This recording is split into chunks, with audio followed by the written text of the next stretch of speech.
الرحيم إن الله وملائكته يصلون على النبي يا أيها الذين آمنوا صلوا عليه وسلموا تسليما اللهم صل على سيدنا ومولانا محمد وعلى آل سيدنا ومولانا محمد وأصحاب سيدنا ومولانا محمد وبارك وسلم صلاة وسلام عليك يا رسول الله وسلم عليك يا حبيب الله۔ درس قرآن کے تعلق سے آج ہماری یہ دوسری محفل ہے۔ اس سے قبل سورہ فاتحہ جو قرآن پاک کی سب سے پہلی سورت ہے، اس کے مضامین کے حوالے سے مختصر سی گفتگو ہوئی تھی۔ آج ہم سورہ البقرہ کا آغاز کر رہے ہیں۔ میں نے عرض کیا تھا کہ قرآن پاک کی جو 114 سورتیں ہیں، ان میں کچھ سورت مکی ہیں اور کچھ مدنی ہیں۔ تو ان میں یہ سورہ البقرہ یہ مدنی ہے۔ اس پہ میں وضاحت کرتا ہوں کہ مدنی کس اعتبار سے ہے۔ بہرحال اس میں اس سورہ مبارکہ میں یہ قرآن پاک کی سب سے بڑی سورت ہے، جو پہلے پارے سے شروع ہوتی ہے، پھر دوسرا پارہ بھی پورا اس میں، اور تیسرے پارے کے 8 رکوع پہ جا کے ختم ہوتی ہے۔ اس سورہ مبارکہ میں کل 40 رکوعات ہیں اور 286 آیتیں ہیں، اور قرآن پاک کی سب سے بڑی سورت بھی یہ ہے، اور سب سے بڑی آیت بھی، قرآن پاک کی جو سب سے لمبی آیت ہے وہ بھی اسی سورہ مبارکہ میں ہے۔ اس کو آیت مداینت کہا جاتا ہے۔ وہاں انشاءاللہ پہنچیں گے تو اس پہ وضاحت کی جائے گی۔ تو سورہ البقرہ کا آغاز رب ذوالجلال نے فرمایا ہے الف لام میم سے۔ الف لام اور میم اس طرح کی بے شمار صورتیں ہیں جن کے شروع میں اس طرح کے حروف آتے ہیں۔ انہیں حروف مقطعات کہا جاتا ہے۔ جو پڑھے لکھے لوگ ہیں اگر وہ اپنے پاس نوٹ بک رکھیں گے تو یہ کچھ باتیں انشاءاللہ کام کی رہیں گی۔ انہیں حروف مقطعات کہا جاتا ہے۔ کہیں کاف ہا یا عین صاد ہے، کہیں نون ہے، کہیں قاف ہے، کہیں ہا میم ہے، کہیں الف لام میم را ہے، کہیں الف لام میم ہے۔ تو یہ جتنے بھی حروف ہیں ان کو حروف مقطعات کہا جاتا ہے۔ اس کے بعد آنے والی حروف مقطعات ان کا نام ہے، اور یہ قرآن پاک کی آیتوں میں سے متشابہات کے قبیل سے ہیں۔ کیونکہ قرآن کی آیتیں دو طرح کی ہیں۔ کچھ آیتیں تو وہ ہیں جنہیں محکمات کہا جاتا ہے، محکمات، اور کچھ آیتیں وہ ہیں جو متشابہات ہیں۔ محکمات وہ ہیں کہ جن کا لفظی معنی بھی بالکل واضح ہو اور اس سے مراد کیا ہے یہ بھی واضح ہو، انہیں کہا جاتا ہے محکمات۔ اور متشابہات اس کی پھر دو قسمیں ہیں۔ متشابہ کا مطلب یہ ہے کہ جس میں کچھ شبہ ہو، جس میں وضاحت نہ ہو۔ تو آیات متشابہات دو طرح کی، کچھ تو وہ آیتیں ہیں کہ جن کا لفظی معنی، ان کا میننگ کیا ہے یہ بھی ہمیں پتہ نہیں، جیسے الف لام میم ہے، بے شمار تفسیریں لکھی گئیں اس پر، بڑی بڑی کتابیں لوگوں نے لکھی، لیکن کوئی بھی آج تک اس کے صحیح مفہوم تک نہیں پہنچ سکا۔ اور تمام مفسرین اس کے بہت سارے مفہوم لکھنے کے بعد آخر میں یہی کہتے ہیں واللہ ورسولہ اعلم، یہ آیت اللہ نے اپنے حبیب پر نازل کی ہے، تو نازل کرنے والی ذات جانتی ہے کہ اس میں راز کیا ہے، یا جن پر نازل کیا گیا وہ ذات جانتی ہے کہ اس کا راز کیا ہے۔ تو متشابہات دو طرح کی، ایک تو وہ کہ جن کا لفظی میننگ بھی ہمیں پتہ نہ ہو، جیسے الف لام میم ہے، ہا میم ہے، کہ اس کا معنی کیا ہے یہ ہمیں کچھ پتہ نہیں۔ دوسرے متشابہات وہ ہیں کہ جن کا لفظی معنی تو ہمیں پتہ ہے، عربک زبان کے لحاظ سے جب ہم معنی کریں گے اس کا تو پتہ چلے گا، لیکن اس سے مراد کیا ہے یہ ہمیں پتہ نہیں۔ جیسے الرحمن علی العرش استوى، الرحمن اللہ تعالیٰ کا نام ہے۔ اللہ استوا کا مطلب ہو رہا ہے برابر بیٹھنا، عرش پر برابر بیٹھا. اگر یہی معنی ہم عقیدہ بھی اس کے مراد لے لیں تو انسان دائرہ اسلام سے خارج ہو جاتا ہے. اللہ تعالیٰ جس طرح ہم بیٹھتے ہیں اس طرح بیٹھنے سے پاک ہے، وہ جہت سے جسمانیت سے پاک ہے. اسی طرح ید اللہ علی الجماع، اللہ کا ہاتھ جماعت پر ہے. تو لفظی معنی تو ہمیں پتہ ہے، لیکن اس سے مراد کیا ہے یہ ہمیں پتہ نہیں. تو متشابہات دو طرح کی ہوتی ہیں. اس کے بعد بعد آنے والی سورہ آل عمران کے شروع میں ہی اس کی وضاحت قرآن پاک میں خود موجود ہے. اللہ تعالیٰ ارشاد فرماتا ہے الذی انزل علیک الکتاب، ٹھیک ہے، منہ آیات محکمات ہن ام الکتاب، کہ یہ آیت رب ذوالجلال نے یہ قرآن نازل فرمایا، اس میں سے کچھ آیتیں ہیں جو محکمات ہیں جن کا معنی آپ کو پتہ ہے. ہن ام الکتاب، اصل کتاب وہی ہے، ٹھیک ہے. اس کے بعد فرمایا ومنہ متشابہات، اس میں سے کچھ متشابہات ہیں وما یعلم تأویلہ الا اللہ، ٹھیک ہے. اس کی تعویل افام الذین فی قلوبہم زیغ فیتبعون ما تشابہ منہ ابتغاء الفتنہ وابتغاء تأویلہ. البتہ جن لوگوں کے دلوں میں بیماری ہے تو وہ ان متشابہات کے پیچھے پڑ جاتے ہیں، ٹھیک ہے. وما یعلم تأویلہ الا اللہ، حالانکہ حقیقی تعویل اس کی اور حقیقی معنی آیات متشابہات کا اللہ کے بغیر کوئی نہیں جانتا. والراسخون فی العلم یقولون آمنا بہ، اور راسخ فی العلم جنہیں اللہ تعالیٰ نے علم کی دولت عطا فرمائی ہے، جو راسخ مضبوط ہے علم میں، وہ کہتے ہیں یقولون آمنا، ہم ایمان لائے جو اللہ نے اتارا ہے. مراد اس کی کیا ہے وہ تو اللہ جانتا ہے، اس کے رسول جانتے ہیں، لیکن ہم اس پر ایمان لائے، اس کو مانتے. تو یہ تو آیات متشابہات جو ہے آیات قرآن پاک میں جیسے دو طرح کی ہیں، ایک وہ جن کا لفظی میننگ تو ہمیں پتہ ہے لیکن مراد کیا ہے یہ ہمیں پتہ نہیں، ایک وہ جن کا لفظی معنی ہی ہمیں پتہ نہیں.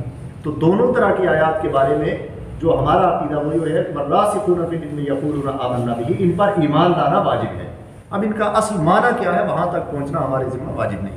البتہ ام الکتاب جو آیات محکمات ہیں ان سے جو احکام مستنبط ہوتے ہیں، مستخرج ہوتے ہیں، ان کے مقتضا پر ہمیں عمل کرنا ہے. بہرحال یہ اس کی بات ہوگی. تو سورہ البقرہ، ایک تو اس کا نام البقرہ، یہ اصل میں آگے آئے گا اس میں کہ بنی اسرائیل میں ایک گائے تھی، اس گائے کا تذکرہ قرآن پاک میں آ رہا ہے اسی سورہ مبارکہ میں.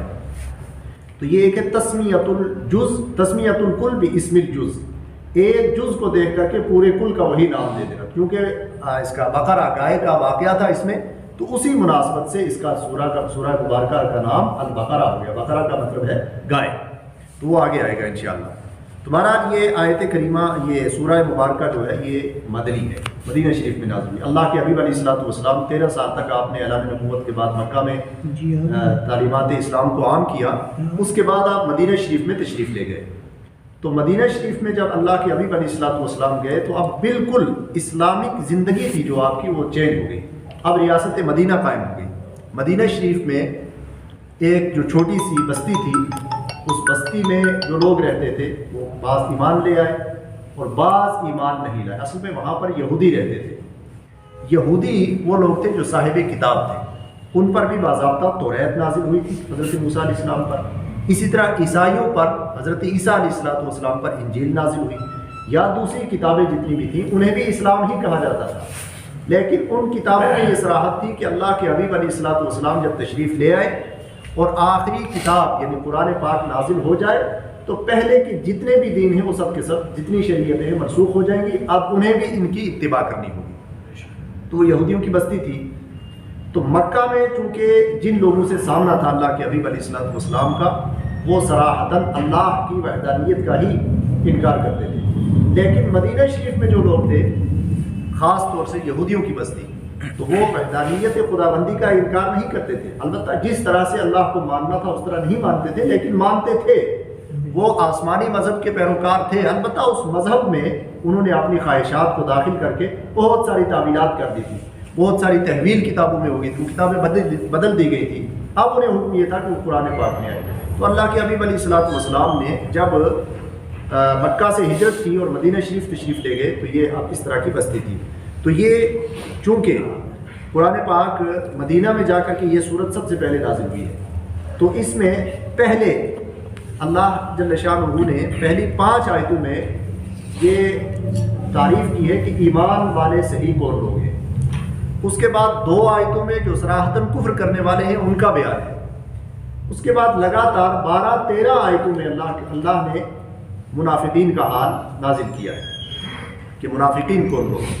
بہرحال سب سے پہلے فرمایا گیا الف لام میم ذالک الکتاب لا ریب فیہ. سب سے پہلے کلام پاک قرآن پاک کتاب اللہ کے بارے میں فرمایا گیا یہ ایسی کتاب ہے، وہ بلند رتبہ کتاب ہے جس میں کسی قسم کا کوئی شک نہیں ہے.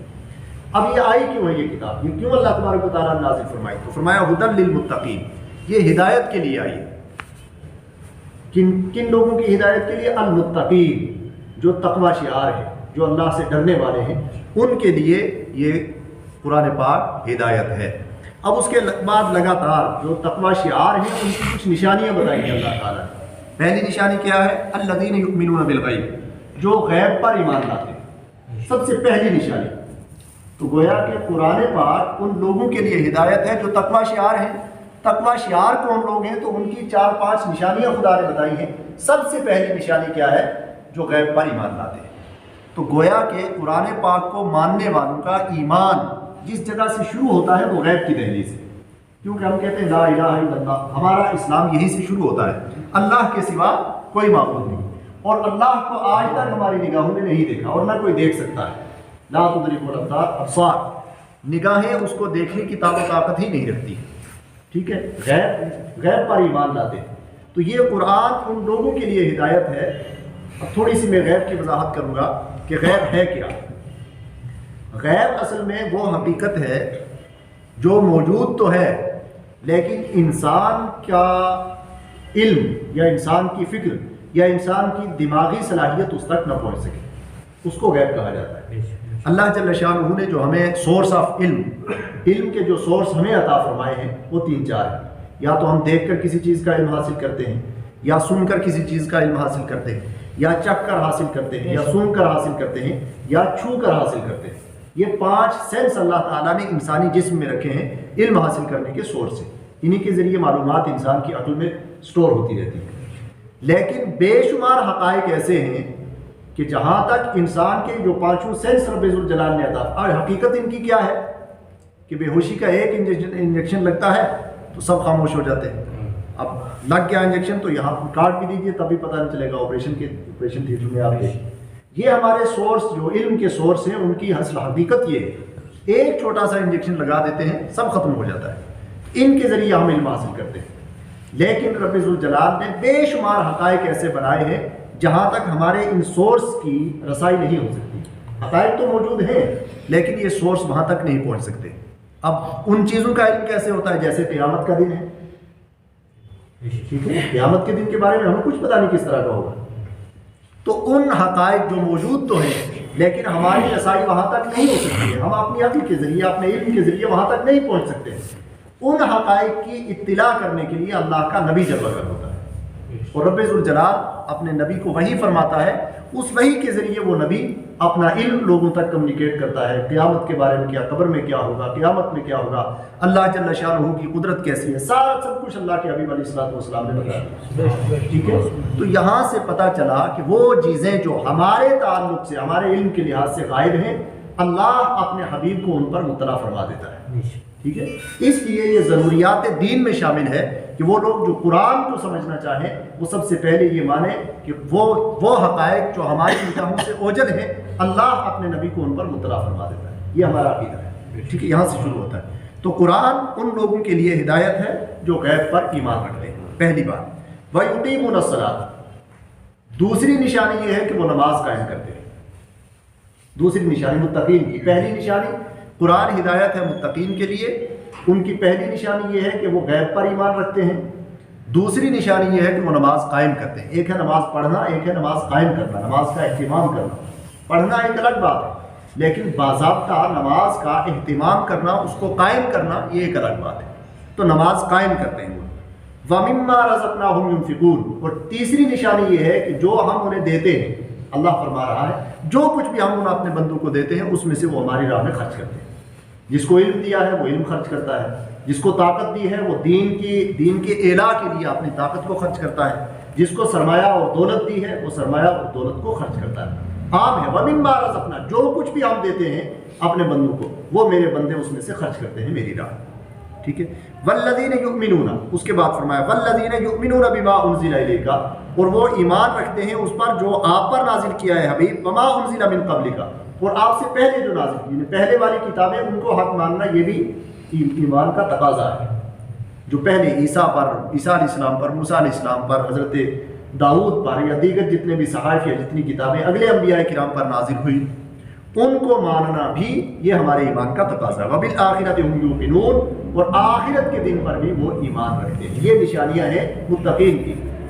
تو گویا کہ یہ قرآن ہدایت ہے متقین کے لیے، تقوی شعار لوگوں کے لیے۔ ان کی پہلی نشانی یہ ہے کہ وہ غیب پر ایمان رکھتے ہیں، دوسری نشانی یہ ہے کہ وہ نماز قائم کرتے ہیں، تیسری نشانی یہ ہے کہ وہ اللہ کے دیے ہوئے میں سے خرچ کرتے ہیں، چوتھی نشانی یہ ہے کہ وہ قرآن پر اور اس سے پہلی کتابوں پر ایمان رکھتے ہیں، پانچویں نشانی یہ ہے کہ یوم آخرت پر بھی ایمان رکھتے ہیں۔ یہ 5 نشانیاں۔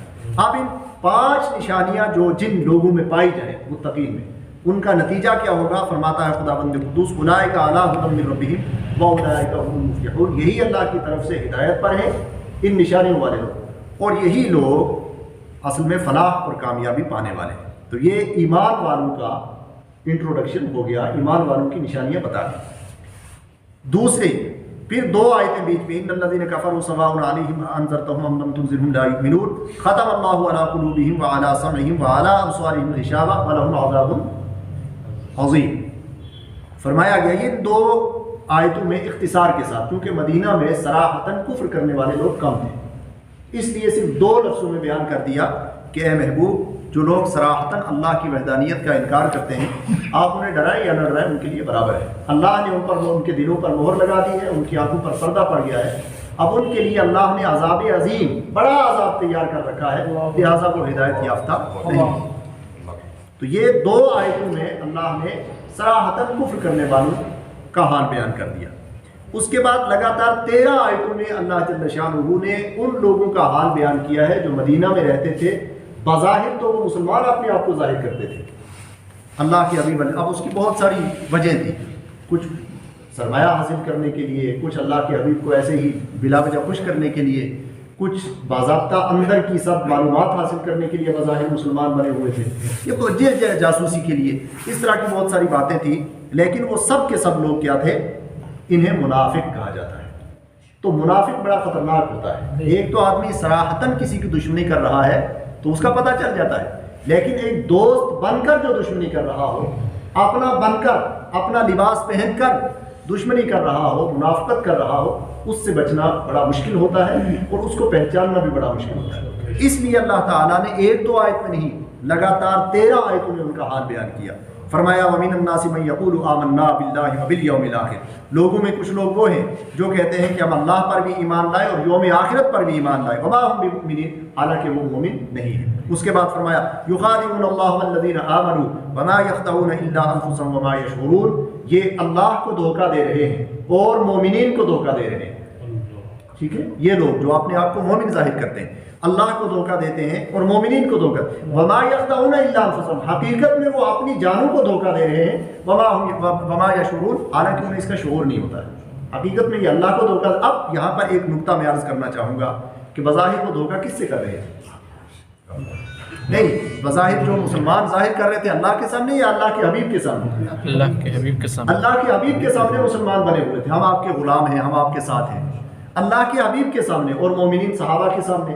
تو صحابہ کا تذکرہ تو آ گیا کہ یخادعون اللہ والذین آمنوا، اللہ کو دھوکہ دے رہے ہیں اور ایمان والوں کو دھوکہ دے رہے ہیں، حالانکہ اللہ کو دھوکہ نہیں دے رہے، اللہ تو دلوں کے راز بھی جانتا ہے۔ ٹھیک ہے، بظاہر وہ اللہ کے سامنے نہیں اپنا آپ ظاہر کر رہے تھے، اللہ کے حبیب کے سامنے ظاہر کر رہے تھے۔ تو رب ذوالجلال یہاں سے یہ ذہن دینا چاہ رہا ہے بندوں کو کہ اے بندو، جو میرے حبیب کے سامنے اپنا چہرہ چھپائے گا، گویا وہ اب میرے حبیب کو نہیں دھوکہ دے رہا، میرے حبیب سے دشمنی نہیں کر رہا، وہ مجھ سے دشمنی کر رہا ہے۔ اس لیے ڈائریکٹ فرمایا یخادعون اللہ، وہ اللہ کو دھوکہ دے رہے ہیں۔ اللہ کے حبیب کے سامنے اس طرح مسلمان اپنے آپ کو ظاہر کر رہے تھے، اس کو اللہ کے سامنے ظاہر کرنا قرار دیا قرآن نے۔ تو فرمایا وما یخدعون الا انفسهم، حقیقت میں وہ اپنے آپ کو دھوکہ دیتے ہیں، باقی کسی کو نہیں۔ اچھا، اس کے بعد فرمایا فی قلوبہم مرض، حقیقت میں ان کے دلوں میں مرض ہے، بیماری ہے، فزادہم اللہ مرضا۔ اب ہوتا یہ تھا کہ ایک آیت نازل ہوتی قرآن کی، اب جن کے دلوں میں مرض تھا، بظاہر تو مان رہے ہیں لیکن دل سے نہیں مان رہے، دلوں میں بیماری تھی، بغض کی، حسد کی، سوچ رہے تھے شاید اب یہ قرآن، کیونکہ اللہ کے حبیب علیہ الصلوۃ والسلام قرآن کے ذریعے ہی لوگوں کو مسخر کر رہے تھے۔ سب سے بڑا معجزہ میں نے اس دن بھی عرض کیا تھا، اللہ کے حبیب کا وہ معجزہ جو آج بھی بحیثیت معجزہ لوگوں کے سامنے پیش کیا جا سکتا ہے، وہ قرآن ہے۔ جب بھی قرآن کی کوئی آیت نازل ہوتی تو منافقین کے دل میں مرض بڑھ جاتا، سوچتے شاید اب کوئی آیت نازل نہیں ہوگی، اب آیت کوئی نازل نہیں ہوگی، اللہ تعالیٰ پھر دوسری آیت نازل فرما دیتا۔ اس کے لیے فرمایا گیا فی قلوبہم مرض، ان کے دلوں میں مرض تھا، فزادہم اللہ مرضا، تو اللہ نے اس مرض کو بڑھا دیا، ایک اور آیت نازل ہوگی پھر زیادہ مرض بڑھ گیا، پھر آیت نازل ہوئی، سوچتے اب شاید آخری آیت ہوگی، اب کوئی آیت نازل نہیں ہوگی، لیکن پھر کوئی آیت نازل ہو جاتی تو ان کا مرض بڑھتا۔ وَلَهُمْ عَذَابٌ أَلِيمٌ، ان کے لیے دردناک عذاب ہے۔ یہ ایک لفظ ایسا ہے کہ جس کو پڑھنے میں بڑی غلطی ہوتی ہے عام طور سے، علماء تو نہیں لیکن عام طور سے یہ ہے عذاب علیم۔ علیم کا مطلب ہے دردناک، اور ایک اللہ کی صفت ہے علیم عین سے، تو عین اور حمزہ کا فرق یہ عربی زبان کی خصوصیت ہے۔ علیم کہیں گے تو اس کا مطلب بہت زیادہ جاننے والا، وہ اللہ کی صفت ہے۔ علیم کہیں گے تو دردناک، یہ عذاب کی صفت ہے۔ وَلَهُمْ عَذَابٌ أَلِيمٌ، ان کے لیے دردناک عذاب ہے، بما كانوا يكسبون، اب ان جھوٹی باتوں کے عوض ان کو یہ ہوگا۔ اب اس کے بعد فرمائے گا وَإِذَا قِيلَ لَهُمْ لَا تُفْسِدُوا، جب ان سے کہا جائے کہ فساد نہ برپا کرو، وہ کہتے ہیں ہم تو اصلاح کرنے والے ہیں، تو حقیقت میں انہیں کوئی شعور نہیں ہے، حقیقت میں وہ فساد ہی کرنے والے ہیں۔ پھر ان کی ایک صفت بیان کی وَإِذَا قِيلَ لَهُمْ آمِنُوا كَمَا آمَنَ النَّاسُ، جب ان سے کہا جائے کہ جس طرح لوگ ایمان لے آئے ہیں تم بھی لے آؤ، تو وہ کہتے ہیں کہ بیوقوف لوگ ایمان لائے ہیں، ہم کیوں لائے؟ تو قرآن کہتا ہے حقیقت میں بیوقوف وہی ہیں، الا انہم هم السفہاء، ٹھیک ہے، آگاہ ہو جاؤ کہ حقیقت میں بیوقوف یہی ہے جو قرآن کو نہیں مان رہے، ولکن لا یعلمون، لیکن اس کا علم نہیں ہے۔ وَإِذَا لَقُوا الَّذِينَ آمَنُوا، اس کے بعد فرمایا جب وہ ایمان والوں سے ملتے ہیں، قالوا آمنا، کہتے ہیں ہم تو مومن ہو چکے ہیں۔ وَإِذَا خَلَوْا إِلَىٰ شَيَاطِينِهِمْ، جب آپ میں شیطان دوستوں کے ساتھ ہوتے، قالوا إِنَّا مَعَكُمْ، کہتے ہیں ہم تو آپ ہی کے ساتھ ہیں، إِنَّا نَحْنُ مُسْتَهْزِئُونَ، ہم مسلمانوں کے ساتھ مذاق کر رہے ہیں۔ پھر فرمایا کہ اللہ یستہزئ بہم، اللہ بھی ان کے استہزاء کا جواب دیتا ہے۔ اللہ استہزاء نہیں فرماتا، استہزاء سے پاک ہے، اللہ ان کے استہزاء کا جواب دیتا ہے۔ وَيَمُدُّهُمْ، اور انہیں مہلت دیتا ہے ان کی گمراہی میں، یا ماہون، وہ بھٹکتے رہتے ہیں۔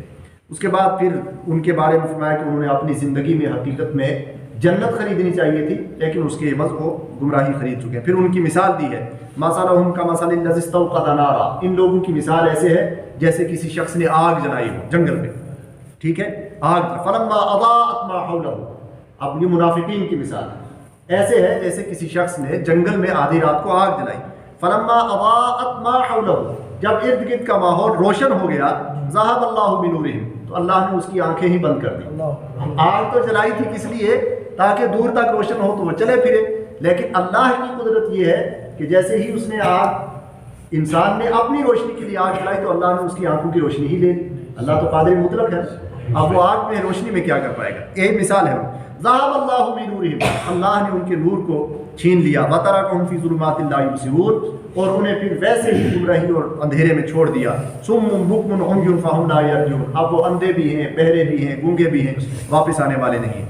پھر دوسری مثال دی، أَوْ كَصَيِّبٍ مِّنَ السَّمَاءِ، یا ان کی مثال اس طرح ہے کہ آسمان سے بارش برسے، فِيهِ ظُلُمَاتٌ، کبھی کبھار بارش آندھی آتی ہے، بارش طوفان کی، طوفانی بارش آتی ہے، فِيهِ ظُلُمَاتٌ، جس میں اندھیریاں ہی اندھیریاں ہوں، رَعْدٌ وَبَرْقٌ، گرج بھی ہو، کڑک بھی ہو، اور اس کے ساتھ ساتھ اس میں وہ بجلی کی چمک بھی ہو، یجعلون اصابعهم، جب وہ بادل گرجتے ہیں تو انسان، چھوٹے بچے آپ نے دیکھے وہ ڈر جاتے ہیں، تو ان کی مثال منافقین کی ایسے ہے کہ جب وہ بادل گرجتے ہیں تو آپ یجعلون اصابعهم، اپنی انگلیوں کے پورے اپنے کانوں میں داخل کر دیتے ہیں، من السماء کے حذر الموت، اب وہ جو چنگاڑ آواز آئی تھی اس سے ڈرتے ہوئے کہ کہیں ہماری باضابطہ موت نہ ہو جائے۔ واللہ محیط بالکافرین، اللہ تعالیٰ اس طرح کافروں کو گھیر گھیر کر کے ہر طرف سے عذاب الہی دکھاتا ہے۔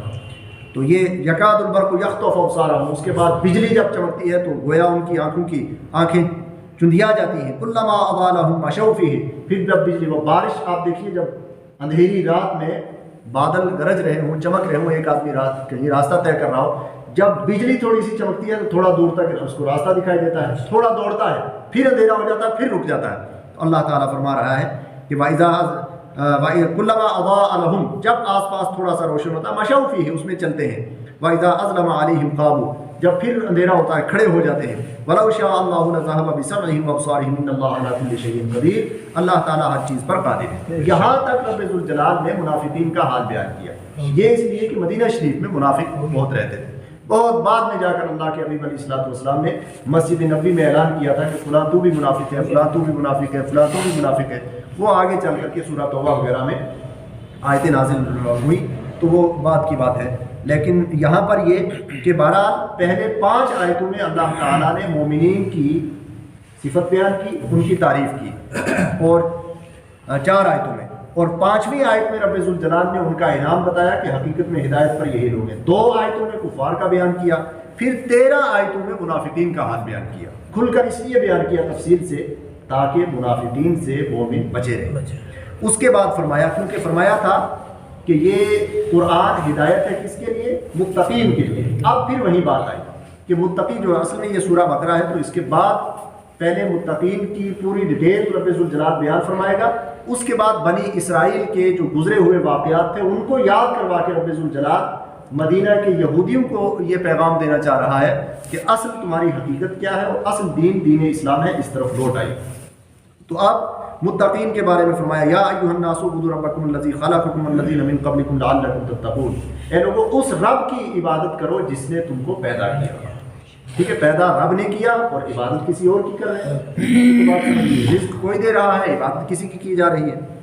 تو جس نے تمہیں بھی پیدا کیا اور تم سے پہلے لوگوں کو پیدا کیا لعلکم تتقون، اس کی عبادت کرو تاکہ تم متقی بن جاؤ. شروع میں فرمایا تھا کہ یہ قرآن متقین کے لیے ہدایت ہے. تو متقین بنیں گے کیسے؟ اب کچھ نشانیاں وہاں بیان کی اور عبادت کے باب کی بات یہاں آ کے کی. الذی جعل لکم الارض فراشا والسماء بناء وانزل من السماء ماء فاخرج به من الثمرات رزقا لکم فلا تجعلوا للہ اندادا وانتم تعلمون. بہت بڑی بات کی ہے یہاں پر. یہ فرمایا گیا کہ رب کی عبادت کرو جس نے تمہیں پیدا کیا. اب پیدا کرنے کے بعد دیکھیے رب ذوالجلال کا کتنا فضل و احسان ہے. میں نے اس دن بھی عرض کیا تھا کہ رب ذوالجلال نے انسان کو پیدا کیا تو جس چیز کی انسان کو ضرورت تھی اس کی ضرورت کے مطابق انسان کو وہ چیز مہیا کر دی. مثلا انسان کو پیدا ہونے کے بعد ٹکنے کی ضرورت تھی، ایگزسٹ کرنے کی، پاؤں رکھنے کی، تو زمین کو پہلے پیدا کر دیا. اب اس آیت میں فرمایا جا رہا ہے الذی جعل لکم الارض فراشا، اب زمین کا فرش بچھایا جس نے تمہارے لیے، اس کی عبادت کرو. پہلے تو جس نے تمہیں پیدا کیا اس کی عبادت کرو، اور جس نے تمہارے لیے زمین کا فرش والسماء بناء، اور زمین کا فرش بچھا کے چھوڑ نہیں دیا. آپ دیکھیے کہ کبھی کبھار کسی جلسے میں آپ دیکھیں اگر بہت زیادہ سردی ہے تب بھی شامیانہ لگایا جاتا ہے، اور بہت زیادہ گرمی ہے دھوپ پہ تب بھی شامیانہ لگایا جاتا ہے. تو یہ شامیانہ حقیقت میں رحمت ہوتا ہے، گرمی اور دھوپ میں بھی، بارش میں بھی. تو رب ذوالجلال نے آپ کے لیے زمین کا فرش بچھایا تو فرش بچھا کر شامیانہ بھی آسمان کا ٹانگ دیا آپ کے. کتنا بڑا فضل و کرم، آسمان کا شامیانہ بنا. اب آسمان کا شامیانہ، زمین کا فرش، یہ انسان کے لیے سب سے پہلے ضروری تھا، تو یہ سب سے پہلے پیدا فرما دیا. اب زمین کے بعد انسان کو پانی کی ضرورت تھی. پانی کے بغیر انسان 5-10 دن زندہ رہ سکتا ہے، کچھ دن تک گزارا کر سکتا ہے. تو پانی کے بارے میں فرمایا وَأَنزَلَ مِنَ السَّمَاءِ مَاءً، اب آسمان سے پانی برسایا اور اس کو موسم کا پابند بنایا. ہر روز پانی نہیں برساتا ہے، کبھی کبھار. یہ زمین سے جو پانی نکلتا ہے اصل میں یہ بھی دین ہے بارش کی، تو بارش کو موسم کا پابند بنایا.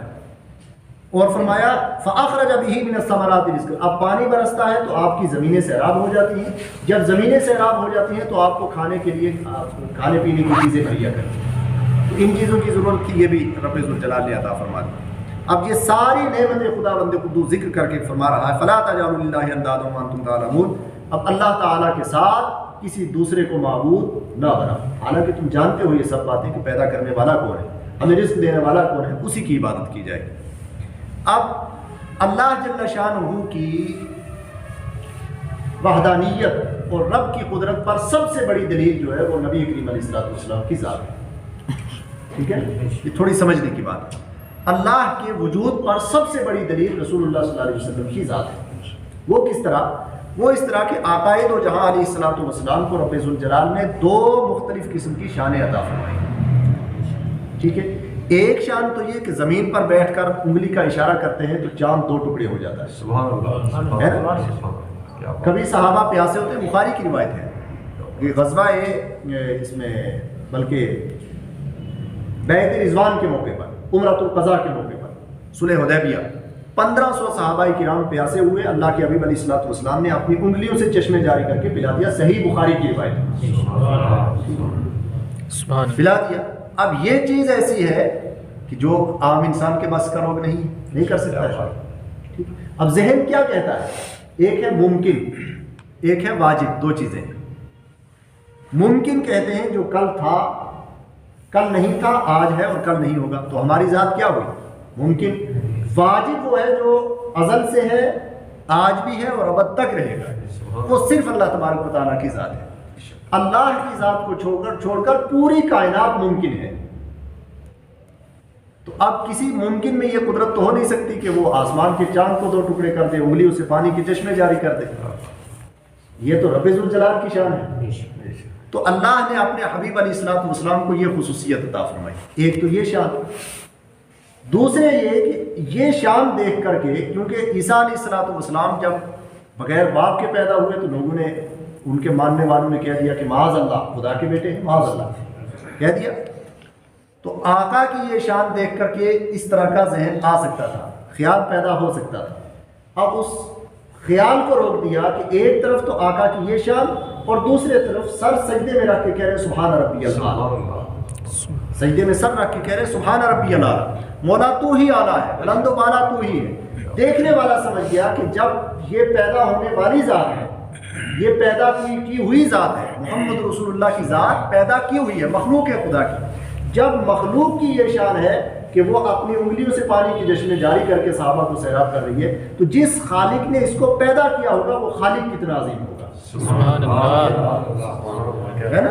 اسی لیے اللہ تعالیٰ فرماتا ہے، حدیث قدسی ہے، اللہ کے حبیب علیہ الصلوۃ والسلام فرماتے ہیں، رب ذوالجلال نے ارشاد فرمایا کہ کنت کنزا مخفیہ، اے میرے محبوب میں چھپا ہوا خزانہ تھا، فاردت ان اظہر فخلقتک، اب میں نے چاہا کہ لوگ مجھے پہچانیں، لیکن میری ذات لامحدود ہے، اللہ تعالیٰ کی ہر صفت لامحدود ہے، ان لمیٹڈ ہے، وہ ہمارے لمٹ دماغ میں نہیں آ سکتی۔ تو خدا بند قدوس نے فرمایا کہ میری ہر صفت ان لمیٹڈ تھی اور انسانوں کا ذہن ایک لمٹ تک تھا، تو اے میرے محبوب فخلقتک، میں نے تجھے پیدا کر دیا تاکہ تجھے دیکھ کر کے لوگ میری پہچان نصیب کریں، انہیں میری پہچان نصیب ہو جائے، تجھے دیکھ کر کے لوگ مجھے پہچان، ٹھیک ہے نا؟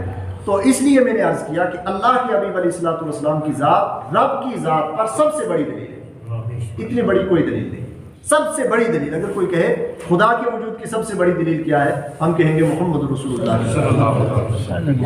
اسی لیے اعلیٰ حضرت نے فرمایا ممکن میں یہ قدرت کہاں، واجب میں عبدیت کہاں، حیران ہوں یہ بھی ہے خطا، یہ بھی نہیں وہ بھی نہیں۔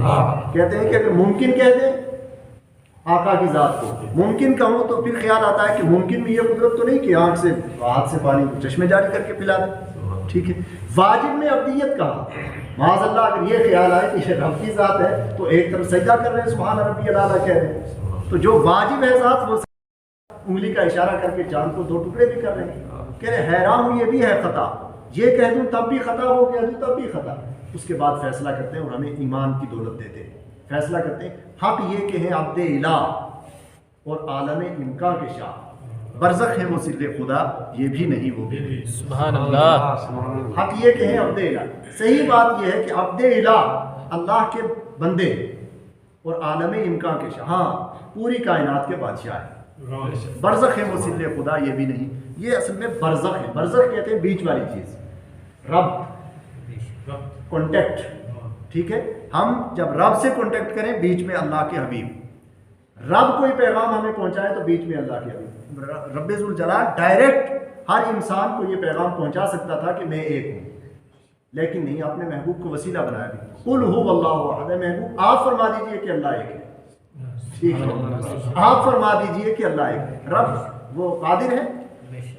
تو اس لیے میں نے عرض کیا کہ آقا دو جہاں علیہ الصلوۃ والسلام کی ذات رب ذوالجلال کی وحدانیت پر سب سے بڑی دلیل، سب سے بڑی دلیل اللہ کی وحدانیت پر، اللہ کے وجود پر، اللہ کی صفات پر، سب سے بڑی دلیل ہمارے پاس کیا ہے؟ نبی کونین علیہ السلام کی ذات، اور نبی کونین علیہ الصلوۃ والسلام کا سب سے عظیم معجزہ کیا ہے؟ قرآن پاک، ٹھیک ہے۔ تو گویا کہ قرآن یہ نبی کی نبوت پر دلیل، اور نبی کی نبوت خدا کی وحدانیت پر دلیل، اس لیے آپ فرمایا گیا کہ وَإِن كُنتُمْ فِي رَيْبٍ مِّمَّا نَزَّلْنَا عَلَىٰ عَبْدِنَا فَأْتُوا بِسُورَةٍ مِّن مِّثْلِهِ وَادْعُوا شُهَدَاءَكُم مِّن دُونِ اللَّهِ إِن كُنتُمْ صَادِقِينَ۔ اب نبی کریم علیہ الصلوۃ والسلام چونکہ مکہ سے ہجرت کر کے مدینہ گئے تھے تو آپ کی نبوت پر دلیل دی گئی کہ اگر جو میں نے اپنے بندے پر نازل کیا ہے اگر اس میں تمہیں ذرا سا بھی شک ہے فَأْتُوا بِسُورَةٍ مِّن مِّثْلِهِ، اس جیسی تم ایک صورت بنا کے لے آؤ، اور تنہا نہیں، جتنے بھی ملک عرب میں یا غیر عرب میں جہاں بھی آپ کے ساتھی ہیں سب جمع ہو جاؤ، جمع ہو کر کے بنا دو، تب بھی لے آؤ۔ پھر اس کے بعد فرمایا گیا فَإِن لَمْ تَفْعَلُوا وَلَن تَفْعَلُوا، اگر تم یہ نہ کر سکے یعنی نہ بنا سکے اور یقیناً نہیں بنا سکو گے قرآن جیسی کوئی آیت، بنا بھی نہیں سکے، ٹھیک ہے، تو فَاتَّقُوا النَّارَ الَّتِي وَقُودُهَا النَّاسُ وَالْحِجَارَةُ، پھر ڈرو اس آگ سے جس کے ایندھن آدمی اور پتھر ہے، اس آگ کو آدمی اور پتھر سے جلایا جائے گا، پھر اس سے ڈرو۔ اس کے بعد اللہ کے حبیب علیہ الصلوۃ والسلام سے فرمایا گیا وَبَشِّرِ الَّذِينَ آمَنُوا وَعَمِلُوا الصَّالِحَاتِ أَنَّ لَهُمْ جَنَّاتٍ تَجْرِي، یہاں بھی ایمان، اے محبوب اب آپ خوشخبری سنا دیجئے، جو یہ بات سن کر کے یہ چیلنج سن کر کے آپ کو مان چکے ہیں انہیں خوشخبری دیجئے کہ جو ایمان لائے اور نیک عمل کیے ان کے لیے جنت کی نعمتیں ہیں۔ پھر جنت کی نعمتوں کا تذکرہ کیا ہے رب ذوالجلال نے، اور اس کے بعد پھر جو پہلے مثالیں دی تھیں او کصیب من السماء اور مثلهم فی ظلمات، یہ جو مثالیں دی تھی ان کے بارے میں فرمایا ان اللہ لا یستحی ان یضرب مثلا ما بعوضۃ فما فوقها، اللہ تعالیٰ بے نیاز ہے، حیا نہیں فرماتا ہے، کبھی مچھر کی مثال دیتا ہے کبھی مکھی کی مثال دیتا ہے، یہ اس لیے تاکہ ذہن تمہارے ذہنوں میں بات آ جائے، یہ مثال تمہیں سمجھانے کے لیے رب ذوالجلال دیتا ہے۔ اور فرمایا گیا کہ یضل بہ کثیرا ویہدی بہ کثیرا وما یضل بہ الا الفاسقین، اور قرآن کو پڑھ کر کے بہت سارے لوگ گمراہ ہو جاتے ہیں اور بہت سارے لوگ ہدایت یافتہ ہو جاتے ہیں۔ وما یضل بہ، ہاں اس سے جو گمراہ ہونے والے ہیں ان کو قرآن فاسقین کا ٹائٹل دیتا ہے۔ الذین ینقضون عہد اللہ من بعد میثاقہ، جو اللہ کے عہد کو مضبوط کرنے کے بعد توڑ دیتے ہیں۔ وَيَقْطَعُونَ مَا أَمَرَ اللَّهُ بِهِ أَن يُوصَلَ، اور اللہ تعالیٰ جن رشتوں کو آپس میں ملانے کا حکم دیتا ہے انہیں وہ توڑ دیتے ہیں، یہ منافقین کی نشانی ہے۔ وَيُفْسِدُونَ فِي الْأَرْضِ، زمین میں فساد مچاتے ہیں۔ أُولَٰئِكَ هُمُ الْخَاسِرُونَ، یہ حقیقت میں گھاٹے والے لوگ ہیں۔ كَيْفَ تَكْفُرُونَ بِاللَّهِ وَكُنتُمْ أَمْوَاتًا، پھر اس کے بعد فرمایا گیا تم اللہ کا انکار کس طرح کر سکتے ہو، تم مردہ تھے، پھر اللہ نے تمہیں زندگی دی، پھر زندگی کے بعد تمہیں موت دے گا، اس کے بعد پھر تمہیں زندہ کرے گا۔ هُوَ الَّذِي خَلَقَ لَكُم مَّا فِي الْأَرْضِ، اس کے بعد ایک قاعدہ دیا کہ اے انسان زمین کی ساری چیزیں جتنی بھی ہیں وہ سب رب ذوالجلال نے تیرے لیے پیدا کی۔ هُوَ الَّذِي خَلَقَ لَكُم مَّا فِي الْأَرْضِ جَمِيعًا، زمین کی ہر چیز انسان کے لیے پیدا فرمائی۔ ثُمَّ اسْتَوَىٰ إِلَى السَّمَاءِ فَسَوَّاهُنَّ سَبْعَ سَمَاوَاتٍ، پھر آسمان کا قصد فرمایا رب ذوالجلال نے اور اس کو 7 آسمانوں میں تقسیم کر دیا۔ وَهُوَ بِكُلِّ شَيْءٍ عَلِيمٌ، یہاں سے ایک قاعدہ یہ ملتا ہے کہ رب ذوالجلال نے ساری چیزیں انسان کے لیے پیدا فرمائی۔ فرمایا هُوَ الَّذِي خَلَقَ لَكُم مَّا فِي الْأَرْضِ جَمِيعًا، زمین کی ہر چیز انسان کے لیے پیدا فرمائی۔ اب جس چیز میں انسان کا نقصان تھا اس پہ منع وارد کر دی، اس کو روک دیا۔ شراب بھی زمین پر پیدا ہوتی ہے، چونکہ انسان کی خصوصیت ہے عقل، عقل کے ذریعے انسان دیگر جانوروں سے بلند ہوتا ہے، لیکن شراب عقل کے خلاف تھی تو حرمت نازل کر دی کہ شراب کے قریب مت جانا۔ اسی طرح دنیا کی جتنی چیزیں تھیں جو انسانی نیچر کے خلاف تھیں ان کے بارے میں رب ذوالجلال نے صاف صاف واضح لفظوں میں فرما دیا کہ یہ چیز حرام ہے، ان کو حرام کر دیا، باقی سب چیزوں کے لیے عام کر دیا۔ وَهُوَ الَّذِي خَلَقَ لَكُم مَّا فِي الْأَرْضِ جَمِيعًا، زمین کی ساری چیزیں تمہارے لیے پیدا کی ہیں، ہاں تم کس لیے پیدا کیے گئے ہو؟ وَمَا خَلَقْتُ الْجِنَّ وَالْإِنسَ إِلَّا لِيَعْبُدُونِ، جن اور انسان کو میں نے اپنی عبادت کے لیے پیدا کیا ہے۔ آخری بات یہ کہ عبادت کے لیے پیدا کیا ہے، حالانکہ عبادت ہمارے ہاں کیا ہے؟ 5 وقت کی نماز ہے۔ 5 وقت کی نماز اگر آپ پڑھیں گے تو زیادہ سے زیادہ 1 گھنٹہ لگے گا، مولانا عبدالوحید صاحب۔ 5 وقت کی نماز اگر انسان تعدیل ارکان کے ساتھ پڑھے 24 گھنٹے میں سے 1 گھنٹہ لگتا ہے 5 وقت کی نماز پڑھنے میں، باقی 23 گھنٹے نکال دو، وہ بھی اگر سپر فاسٹ پڑھنے والے نہ ہوتا ہو، اگر سپر فاسٹ چلے تو 1 گھنٹہ بھی نہیں لگتا، ٹھیک ہے۔ دوسری عبادت روزہ ہے، سال میں 1 مرتبہ 30 دن کا روزہ، باقی 11 مہینے نکال دیجیے۔ زکوٰۃ یہ بھی ایک عبادت ہے، لیکن 2.5% 100 میں سے 1 لاکھ روپیہ ہے تو 2500 روپیہ آپ کو دینا ہے صاحب استطاعت پر، ہاں عام انسان پر کنڈیشن لگی ہوئی ہے، صاحب استطاعت پر صرف 2.5% حصہ 1 سال میں 1 مرتبہ غربا اور مساکین کو دینا۔ حج من استطاع الیہ سبیلا وللہ علی الناس حج البیت من استطاع الیہ، زندگی میں 1 بار وہ بھی صاحب استطاعت پر، یہی ہے نا عبادت۔ تو بقیہ زندگی گویا کہ ایک طرف یہ ہے کہ میں نے انسان اور جن کو اپنی عبادت کے لیے ہی پیدا کیا، اور پھر عبادت کتنی مختصر، نماز 24 گھنٹوں میں سے 1 گھنٹہ 23 گھنٹے نکال دیجیے، روزہ 12 مہینوں میں سے 1 مہینہ 11 مہینے نکال دیجیے۔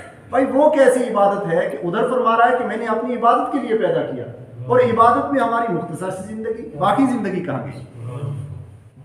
ذہن میں سوال آتا ہے نا، حالانکہ قرآن کہہ رہا ہے کہ پیدا ہی عبادت کے لیے کیا ہے۔ اس کا جواب یہ ہے کہ یہ ہماری غلط سوچ ہے کہ عبادت صرف یہی ہے۔ نماز بڑی عبادت، بہت بڑی عبادت ہے، لیکن ساری عبادت نماز نہیں۔ روزہ بہت بڑی عبادت ہے، ساری عبادت روزہ نہیں۔ ایک مومن کی زندگی کا ہر لمحہ عبادت ہے، ٹھیک ہے؟ اس لیے فرمایا کہ میں نے اپنی عبادت کے لیے ہر لمحہ، آپ اپنے لیے کام کر رہے ہیں وہ بھی عبادت ہے۔